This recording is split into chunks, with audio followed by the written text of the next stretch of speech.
Bonjour. Le cylindre est la structure immatérielle de base, caractéristique et spécifique de l'homme incarné. C'est une véritable carte d'identité qui est authentique et inimitable. C'est un récipient virtuel créé au moment de la fécondation. Il est chargé d'informations génétiques pendant la gestation, au même titre que la cellule d'ailleurs, et il atteint son chargement maximum à la naissance, au moment de l'autonomie respiratoire. Autonomie respiratoire, inspiration, expiration et premier cri naturellement.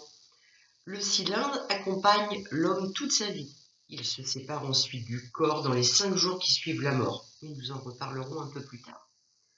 Pendant la vie, ce qui nous intéresse, c'est une zone de stockage pour les informations du vécu, pour les bulles de mémoire et pour l'énergie carburant qui va permettre l'expression des potentialités humaines et des potentiels transcendants reçus au moment de la naissance.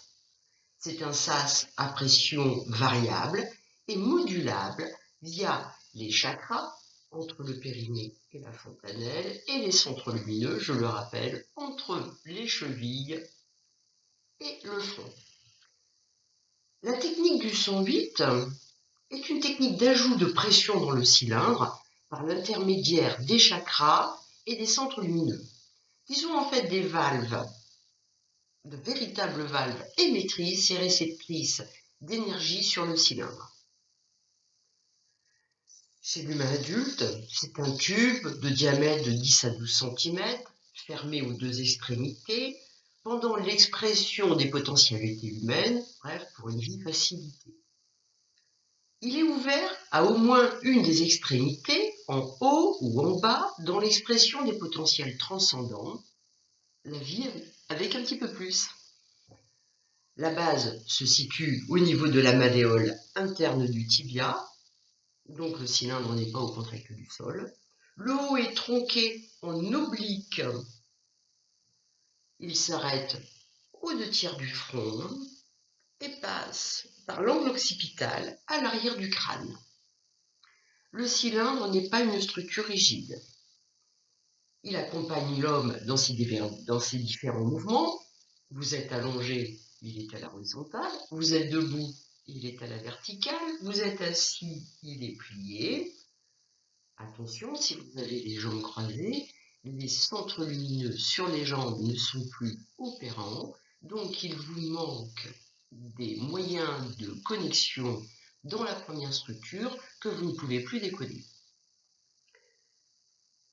La couleur du cylindre, elle, est acquise au moment de la naissance, dans un moment que j'appelle la douche blanc-doré. C'est le moment où le cylindre est mis sous pression avec les programmations humaines, avec les programmations transcendantes.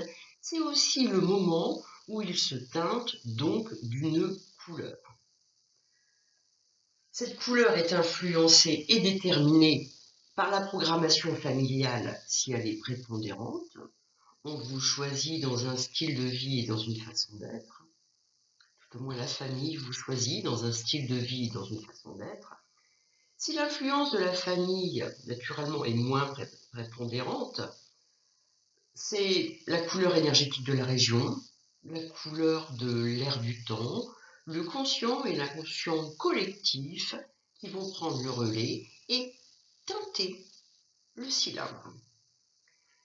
Donc la couleur du cylindre est immuable, elle détermine un style de vie, une façon d'être et la façon d'exprimer vos potentialités humaines et votre potentiel transcendant. Naturellement, il faudra que je reparle de couleurs, mais comme vous le savez, il y a le site Aura Couleur qui est là pour vous apporter toutes les informations. Je vous souhaite une excellente journée. Au revoir.